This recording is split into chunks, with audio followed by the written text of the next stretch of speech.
Hello दोस्तों, welcome to my YouTube channel digital book YouTube channel में आप सभी का स्वागत है। पेज नंबर 6 पे हम थे, अब 7 पे आ गए हैं। पेज नंबर 7 पे हम चर्चा करेंगे 47 में निम्न में से कौन सा स्टोरेज डिवाइस है।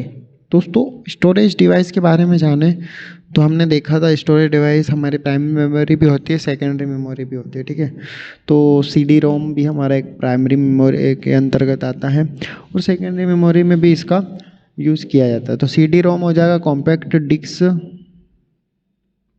CD रोम।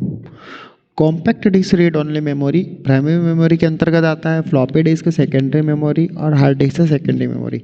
तो स्टोरेज डिवाइस तो दोस्तों ये सभी है, तीन ही है। तो इसका जो राइट आंसर होगा ब वाला होगा।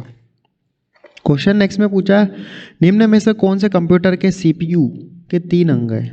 CPU के दोस्तों 3 अंग होते हैं।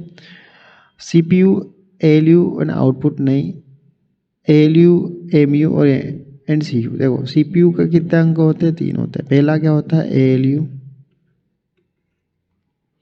दूसरे नंबर पे हम जाने तो क्या होता है, CU कंट्रोल यूनिट। तीसरे वो हो जाएगी मेमोरी यूनिट।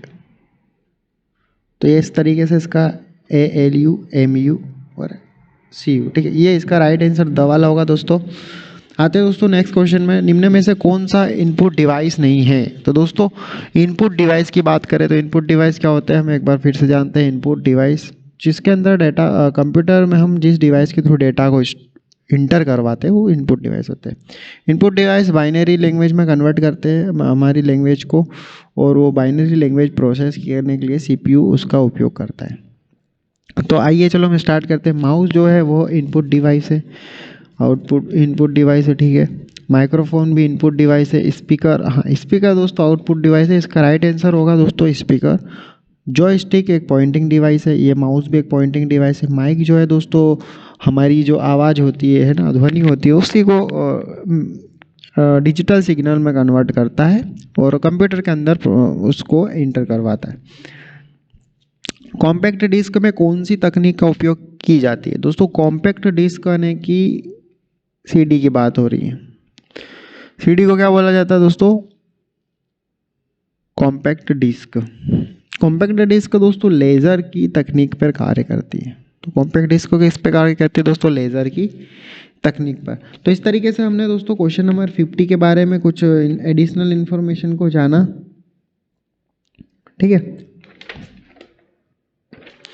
नेक्स्ट क्वेश्चन है पर्सनल कंप्यूटर यूनिट की मदरबोर्ड के अलग अलग कंपोनेंट कंसेक्यूटिव समांतर इलेक्ट्रॉनिक संचालित तार आपस में किसके द्वारा जुड़े होते हैं। तो दोस्तों एक personal computer and personal computer PC को कहा जाता है डेस्कटॉप। ठीक है, डेस्कटॉप। अब पर्सनल कंप्यूटर जो होता है वो दोस्तों उसमें जो मदरबोर्ड होता है, ठीक है, एक मदरबोर्ड होता है, मानते हैं हम एक मदरबोर्ड होता है। अलग अलग कंपोनेंट होते हैं मदरबोर्ड के। CPU हो गया, ठीक है, हार्ड डिस्क हो गई हमारी, रैम हो गई, रोम हो गई। अब ये सब आपस में कनेक्टेड है। ठीक है, किसके द्वारा कनेक्ट है, हम बोल सकते हैं हमारी लैंग्वेज में तार के द्वारा, लेकिन इसको टेक्निकल लैंग्वेज में क्या बोलेंगे, बस बोलेंगे। ठीक है, तो इसका जो राइट आंसर होगा आपस में किसके द्वारा जुड़े होते हैं, बस के द्वारा जुड़े होते हैं। तो 51 का दोस्तों ब वाला आंसर है। निम्न में से कौन सी non volatile memory, non volatile और एक वोलेटाइल, दो तरीके की memory. Non volatile secondary memory होती है, रोम होती है। वोलेटाइल मेमोरी हमारी रैम होती है। रैम के 2 प्रकार होते हैं, डायनेमिक रैम और स्टैटिक रैम। इसको बार बार रिफ्रेश करने की ज़रूरत पड़ती है, इसको रिफ्रेश करने की ज़रूरत नहीं पड़ती। लाइट चली जाने पर डेटा रैम का नष्ट हो जाता है। तो नॉन वोलेटाइल मेमोरी दोस्तों रोम आएगी। इसका राइट आंसर क्या होगा, रोम। एस रैम की बात करें स्टैटिक रैम, डी रैम की डायनामिक रैम। ठीक है, निम्न में से कौन सा इम्पैक्ट प्रिंटर है। तो दोस्तों इंकजेट, लेज़र, थर्मल, ये नॉन इम्पैक्ट की कैटेगरी। डेजी व्हील जो है यह इम्पैक्ट प्रिंटर की कैटेगरी में आता है। तो इसका जो राइट आंसर होगा दोस्तों डेजी व्हील होगा। डेजी व्हील प्रिंटर जो है वो इम्पैक्ट प्रिंटर की कैटेगरी में आता है।